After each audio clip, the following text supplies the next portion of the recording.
Kalau hari ini masih ada laki-laki anggap remeh perempuan, minta maaf, tubuhmu terkontaminasi dosa. Pasca menjadi penting. Kalau hari ini yang orang tua kasih sekolah anak laki-laki, yang perempuan dia tidak kasih sekolah, minta maaf, engkau bermasalah dengan dosa. Saudara pernah dengar kalimat begini kok tidak? Kamu perempuan ini sekolah tinggi-tinggi juga sama. Bulan datang masuk, bulan datang masuk. Pernah dengar itu kalimat? Atau sendiri omong? Itu tanda tubuh terkontaminasi dosa. Belajar menghargai perempuan. Saudara-saudara, kita pun orang tua di kampung dong tuh pakai filosofi yang baik untuk pakai kalimat-kalimat adat yang bagus ketika masuk minta perempuan. Tapi kadang-kadang kalau kita tidak pikir filosofinya, memang itu pelecehan. Ada banyak jubir itu kalau berkata-kata pakai bahasa adat dong, kalau diterjemahkan kira-kira begini. Kami punya anak laki-laki ini sudah jalan ke sana kemari, tapi tidak ada yang timba air, tidak ada yang cuci, tidak ada yang masak. Terus kita keluarga perempuan yang dengar, kita bilang, saya pun anak nona jangan coba-coba. Ada yang datang bilang tidak ada yang timba air, tidak ada yang masak. Saya akan tanya itu jubir, lu datang cari pembantu, ini cari istri ini. Belajar menghargai perempuan itu.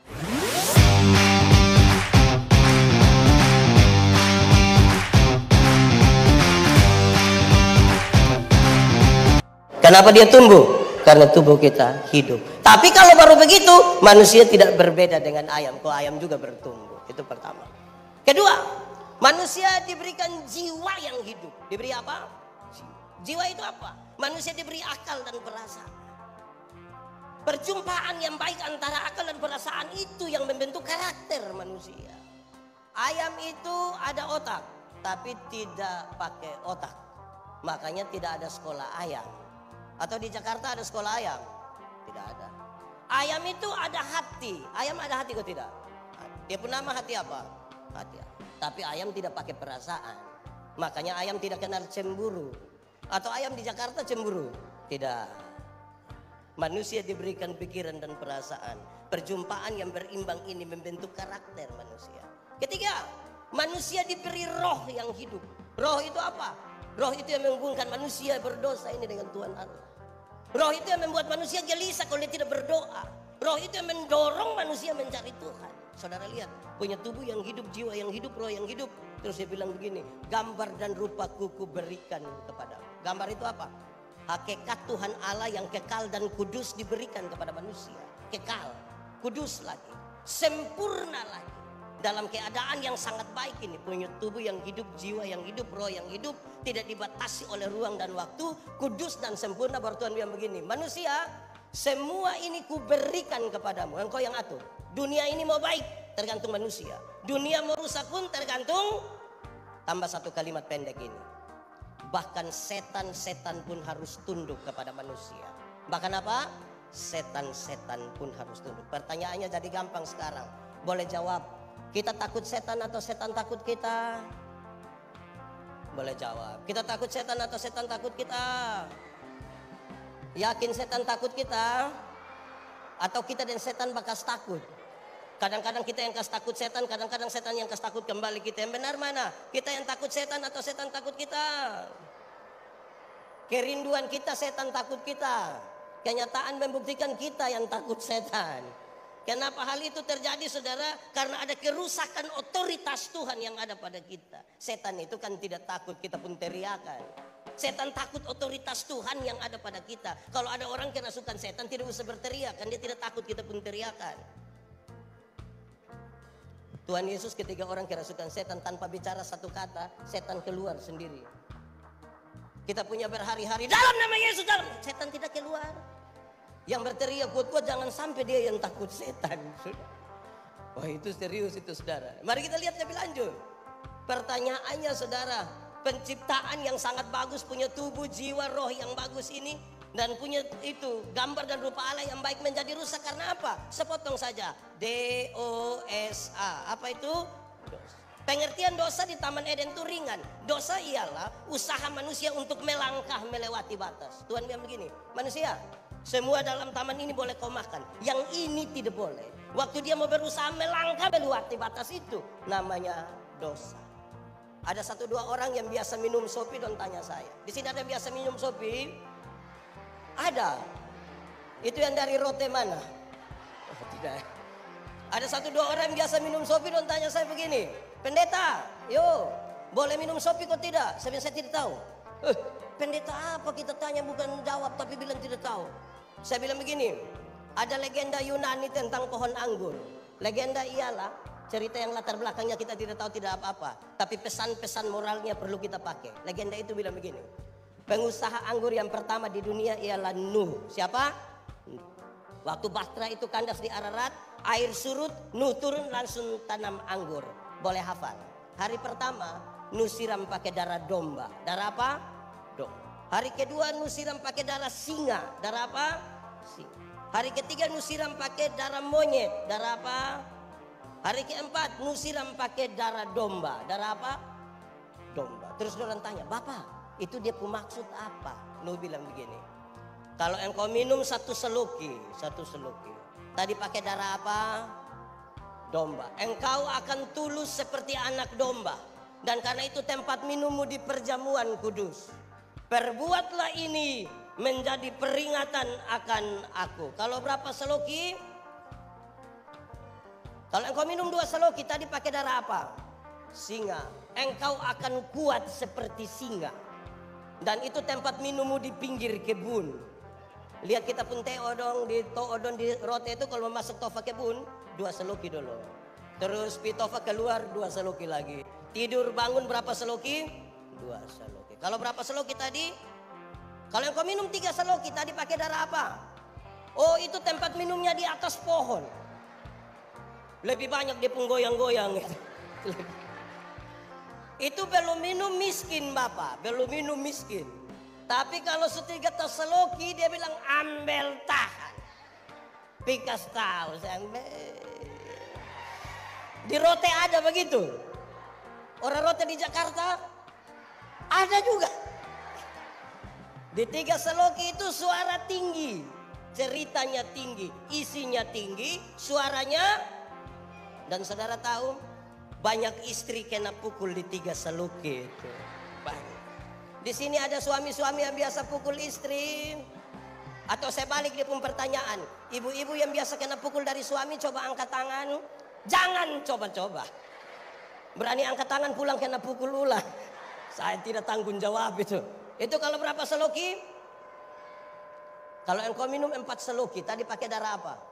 Babi. Permisi, minta maaf. Lihat babi itu, makan di mana, tidur di situ, muntah di situ, buang air besar, semua di situ. Dorang tanya saya, jadi pendeta kira-kira kita berapa seloki? Lu pilih sendirilah. Saya mau tanya kita, minum air susu itu baik atau tidak? Minum air susu baik atau tidak? Baik kalau 1 gelas. Tapi coba minum air susu 1 ember. Bisa gila. Kalau susu yang baik saja lewat batas bisa masalah. Apalagi kalau kita di sini biasa berapa seloki? Pak Pendeta, saya 1 seloki Pak, tapi ulang-ulang Pak. Nah saudara lihat, waktu manusia melangkah melewati batas, bagaimana dengan tubuh, jiwa, roh tadi yang sudah Tuhan cipta? Karena ini punya hubungan dengan Paskah kita. 1, tubuh yang terkontaminasi dosa. Tubuh yang terkena dosa itu saudara menarik sekali, karena tubuh yang terkena dosa mengalami 2 pergeseran yang serius. Pertama, tubuh yang terkena dosa hari itu melecehkan perempuan. Adam, kenapa kau makan ini? Dia bilang itu perempuan yang Tuhan kasih itu yang jadi masalah. Ini kalimat yang sangat berbeda ketika pertama kali Adam baru melihat Hawa.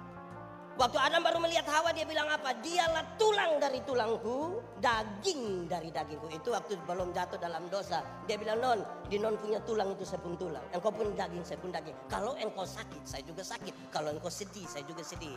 Itu waktu belum jatuh dalam dosa. Waktu jatuh dalam dosa dia bilang apa? Perempuan sumber masalah. Perempuan racun. Bayangkan kalau racun dunia begini banyak. Baru orang rote semua lagi. Woi bisa banget. Itu jadi masalah saudara. Kalau racun dunia begini banyak. Nah saudara-saudara, pesannya gampang. Kalau hari ini masih ada laki-laki anggap remeh perempuan, minta maaf, tubuhmu terkontaminasi dosa. Pasca menjadi penting. Kalau hari ini yang orang tua kasih sekolah anak laki-laki, yang perempuan dia tidak kasih sekolah, minta maaf, engkau bermasalah dengan dosa. Saudara pernah dengar kalimat begini kok tidak? Kamu perempuan ini sekolah tinggi-tinggi juga sama. Bulan datang masuk, bulan datang masuk. Pernah dengar itu kalimat? Atau sendiri omong? Itu tanda tubuh terkontaminasi dosa. Saya ingat saudara-saudara, saya melayani di Sabu kira-kira 5 tahun. Waktu itu belum menikah. Jemaat lewat, kalau saya sementara cuci pakaian di sumur, mereka pun kalimat bilang begini, pendeta, yo, makanya. Saya bilang makanya apa?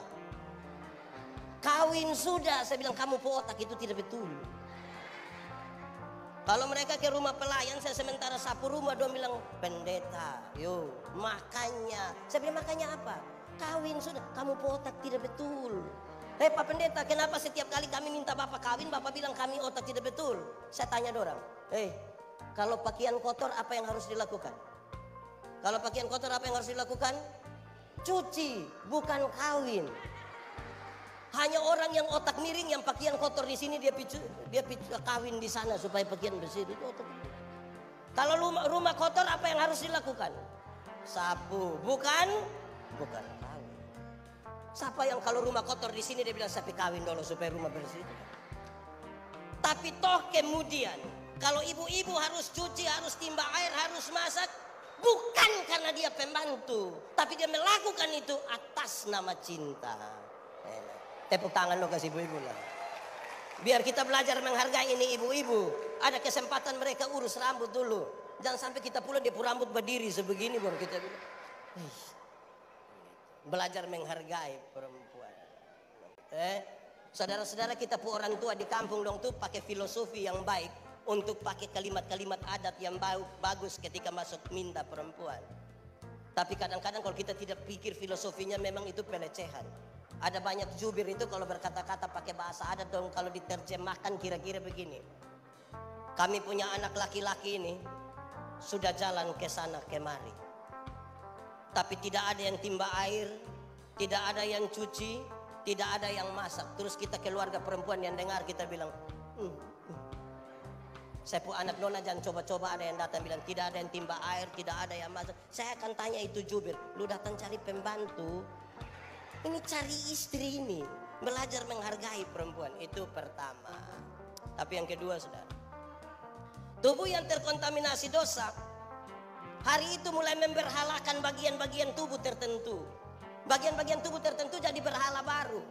Maksudnya begini, dulu Adam dan Hawa itu mereka berdua telanjang saja, telanjang tapi tidak ada masalah. Adam telanjang ikut situ, Hawa telanjang ikut situ, tidak ada masalah. Kita punya sekarang pakai pakaian bagus-bagus, mahal-mahal semua, tapi masalah macam kepung banyak. Saya pakai contoh, kalau saudara nonton televisi, coba lihat semua iklan kecantikan kulit. Semua iklan kecantikan kulit mengarahkan saya dan saudara untuk mengambil kesimpulan, seolah-olah kalau orang kulit putih itu lebih baik dari kulit hitam. Warna kulit saja jadi berhala baru. Akhirnya setiap kali yang kulit putih berdiri di depan, yang kulit hitam itu macam gelisah bagaimana ya. Dia akan bilang begini.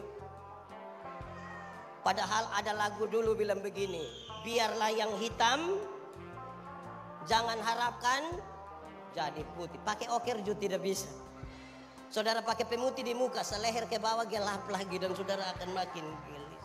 Warna kulit jadi berhala baru. Coba saudara ikut semua iklan kecantikan rambut di televisi.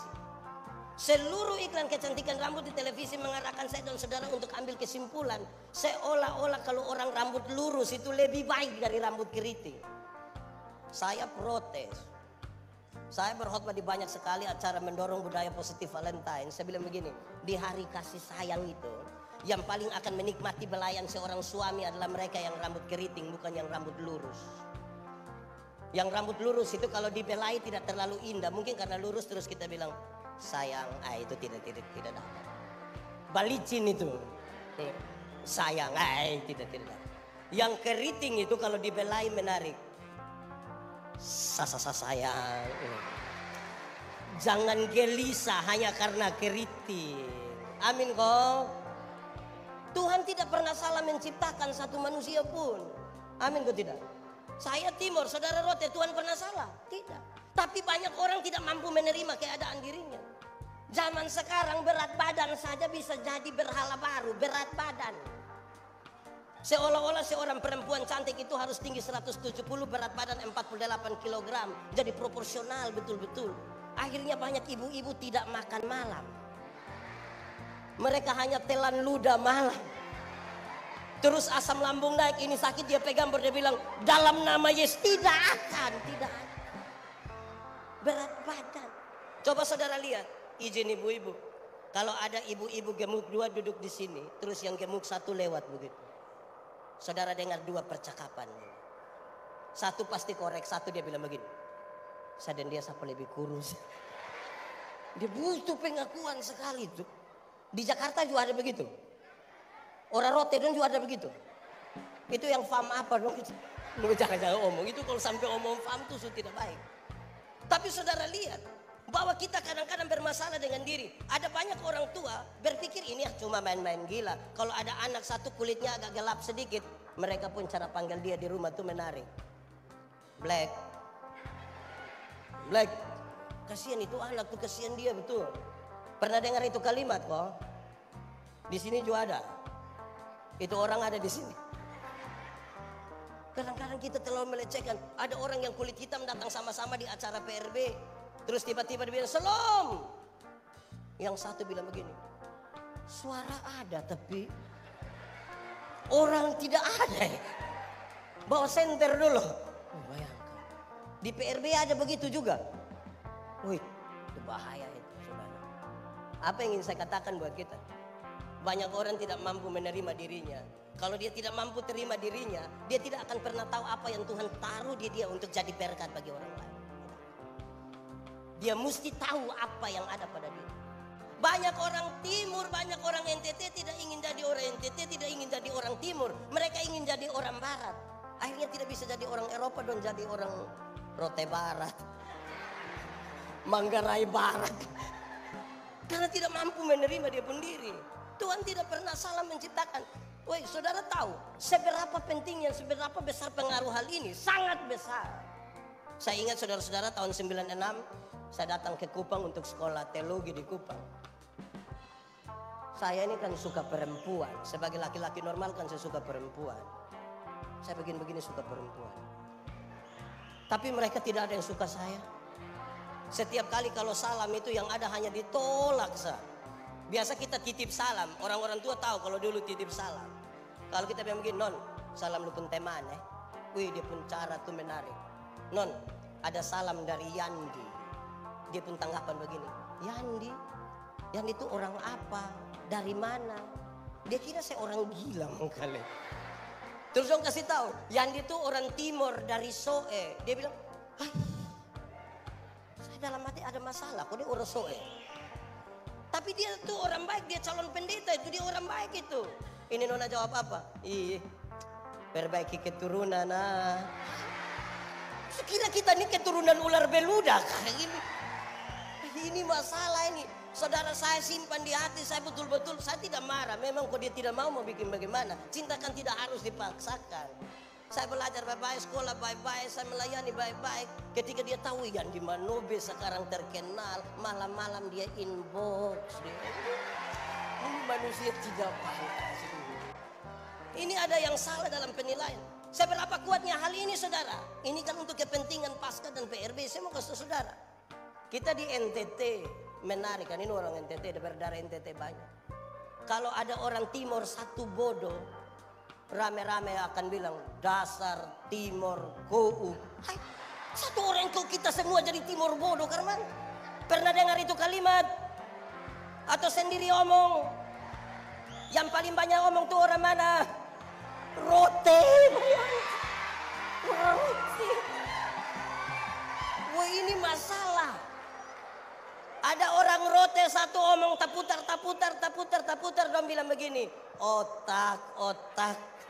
Otak apa? Tahu juga. Kalau ketemu orang Rote dan ular di hutan bunuh mana? Oh, itu kamu yang bilang, oh. Beta hanya tanya sah. Wih, saudara lihat kita sampai titik itu.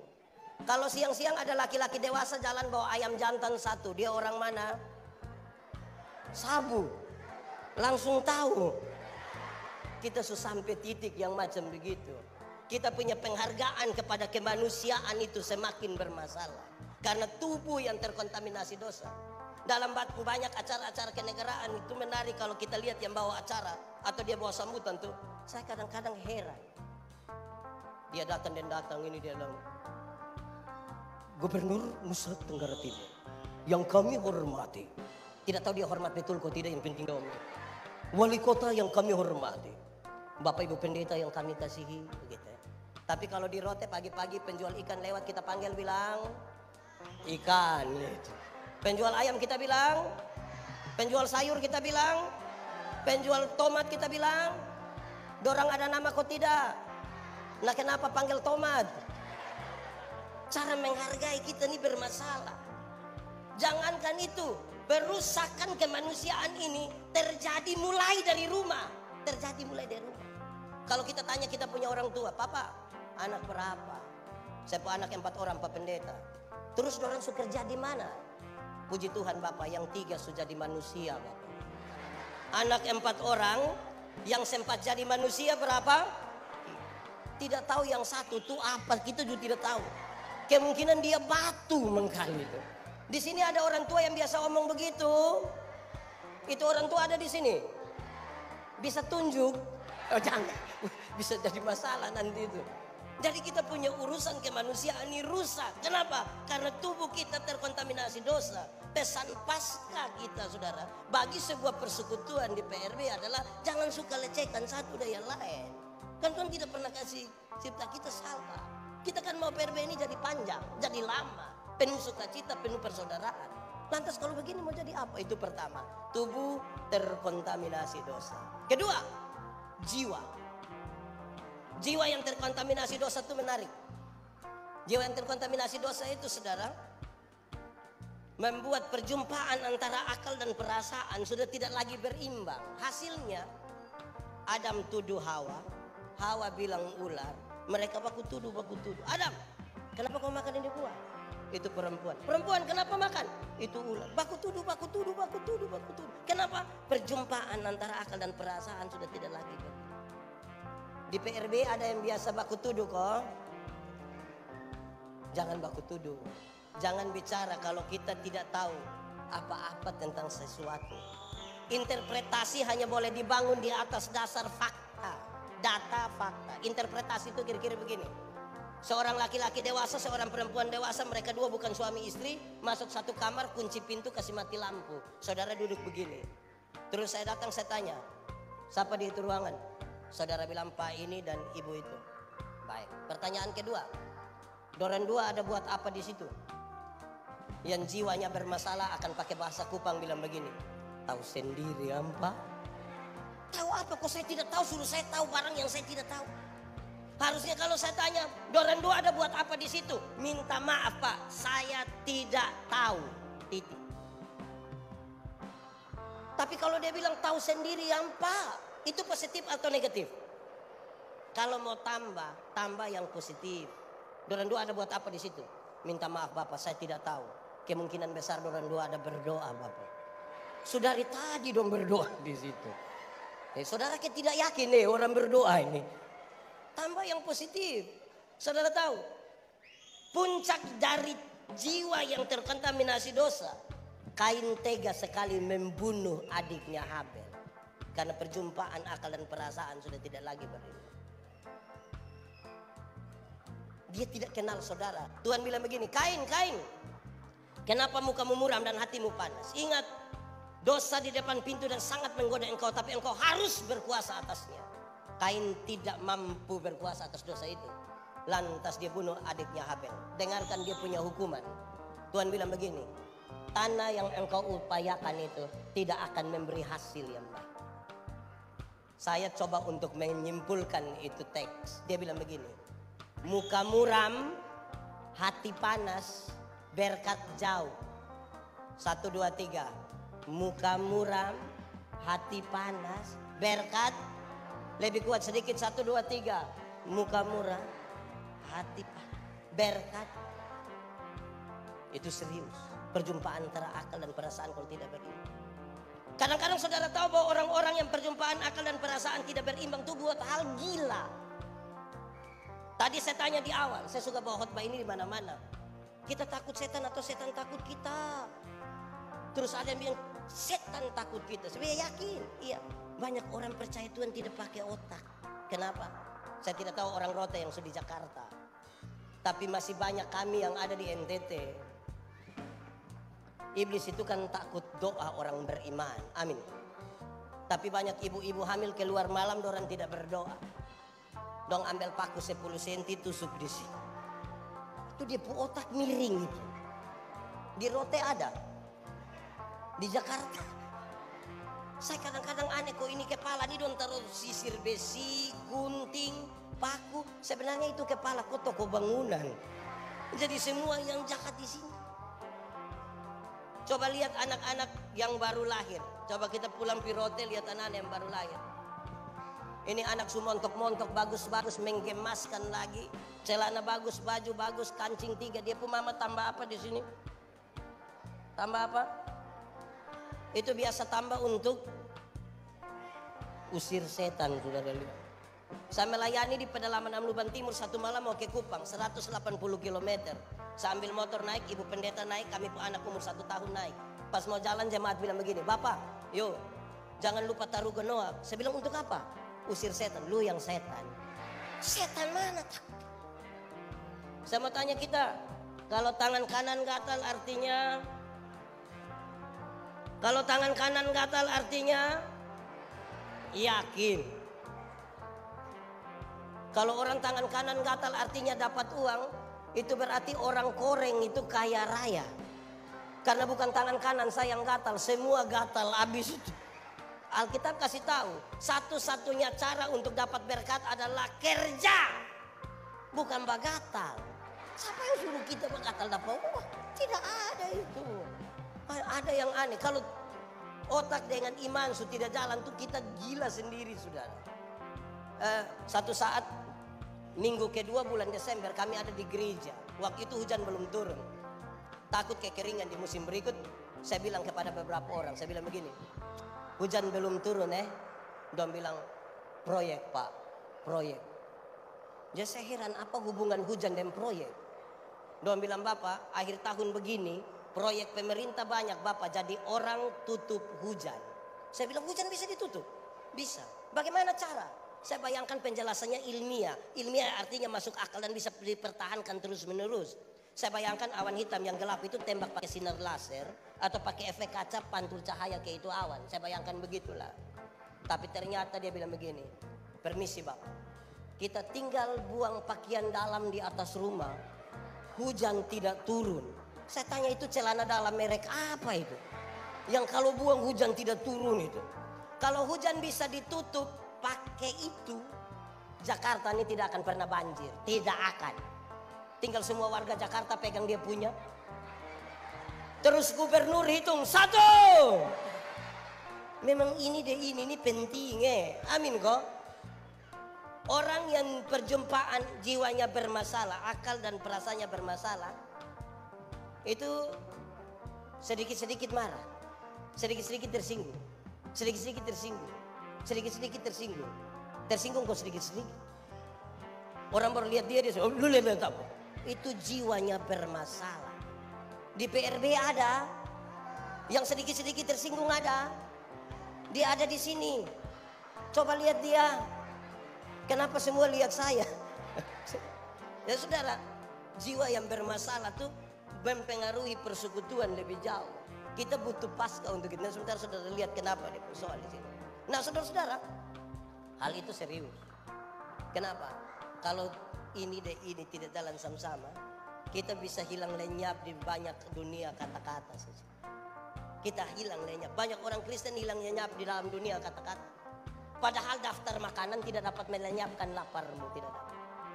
Siapa yang kalau lapar dia masuk satu restoran dia baca nasi ayam terus terima kasih saya sudah kenyang, kan gitu. Orang yang jiwa bermasalah itu mempengaruhi banyak hal. Kalau kita lihat di kampung saudara, Saya tidak tahu saudara yang di kota. Terima kasih itu baik atau tidak? Kalau orang tolong kita terus kita bilang terima kasih, baik atau tidak? Kalau begitu saya mau tanya. Berapa banyak suami yang kalau istri buat kopi terus dia bilang, "Ma, terima kasih." Ada? Ada? Bagus, itu mantap. Ada banyak suami, istri bikin minum, dia tidak terima kasih. Tapi kalau dia minum di restoran, sudah bayar lagi, terima kasih lagi. Baru dia janji itu, mbak besok saya datang lah ya. Itu dia susah. Di sini ada, siapa pun suami, lebih jujur. Di sini kita doakan. Mengalah itu baik atau tidak? Mengalah itu baik atau tidak? Yakin? Betul? Kalau begitu saya mau tanya, setiap kali suami istri bertengkar, siapa mengalah duluan? Suami atau istri? Istri atau suami? Suami atau istri? Istri atau suami? Daripada kita bertengkar suami atau istri, kenyataan membuktikan kita sama-sama tahu mengalah itu baik. Tapi setiap kali bertengkar suami istri, dua-dua tidak mau mengalah. Kalau kita di kampung malam-malam bapak tidur di kebun, deng ular. Kalau terpaksa tidur sama-sama, papa hadap kiri, mama hadap. Baku omong kok tidak? Tidak. Bangun pagi, mama tetap buat kopi tapi tidak piantar. Panggil anak kecil satu baru bilang begini, "Lupi antar kas papa ya."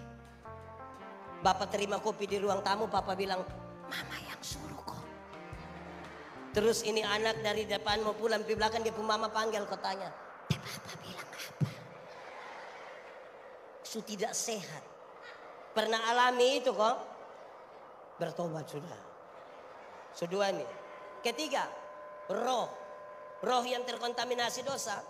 Hari itu memutuskan hubungan dengan Tuhan Allah. Tuhan bilang begini, "Adam, kamu di mana?" Pertanyaan itu bukan karena Tuhan tidak tahu Adam ada di mana. Tuhan tahu kok tidak? Tuhan tahu kok tidak? So tahu kenapa tanya? Tahu tanya lagi. Pertanyaan itu sekaligus mengirim pesan. "Adam, kenapa engkau memutuskan hubungan dengan saya? Ada masalah apa?" Dia bilang, "Tuhan, kami di sini." "Kamu kenapa di situ?" "Kami telanjang, Tuhan." "Kenapa kamu telanjang?" Kamu dua sini." Tuhan panggil orang dua datang. Terus Tuhan bilang begini, ini pakaian. Tuhan kasih makan. Kalau Tuhan yang buat pakaian, bagus ke tidak? Pasti bagus. Makan bagus, pakai pakaian bagus. Terus Tuhan bilang begini, "Sekarang kamu dua keluar dari taman ini. Tinggal di luar Firdaus tetap ada makan minum. Bagus malah. Tapi tinggal di luar Firdaus berarti kita tinggal di luar dari inti kehidupan." Makanya kepada penjahat yang bilang begini, "Yesus, ingat aku kalau engkau datang sebagai raja." Tuhan Yesus bilang, "Hari ini juga aku bersama-sama kamu dalam Firdaus. Hari ini aku membawa engkau masuk kembali ke dalam inti kehidupan." Berarti inti kehidupan tidak terletak pada pakaian dan makanan, tapi tinggal bersama-sama dengan Kristus di sorga. Untuk apa badan bagus-bagus, pakaian ketat-ketat, hidup kaya raya, mati masuk neraka? Kurus-kurus, susah-susah, sengsara, mati masuk sorga. Mana yang baik? Badan bagus-bagus, pakaian ketat-ketat, hidup kaya raya, mati masuk neraka. Kurus-kurus, susah-susah, mati masuk sorga. Mana yang baik? Mana yang baik? Dua-dua tidak baik. Yang baik itu badan bagus-bagus, pakaian ketat-ketat, hidup kaya raya, mati masuk sorga. Tapi ada banyak orang, Tuhan baru kasih sedikit kepercayaan, lupa Tuhan. Dulu baru dari Rote datang di Jakarta, itu tiap malam berdoa. Tiap hari.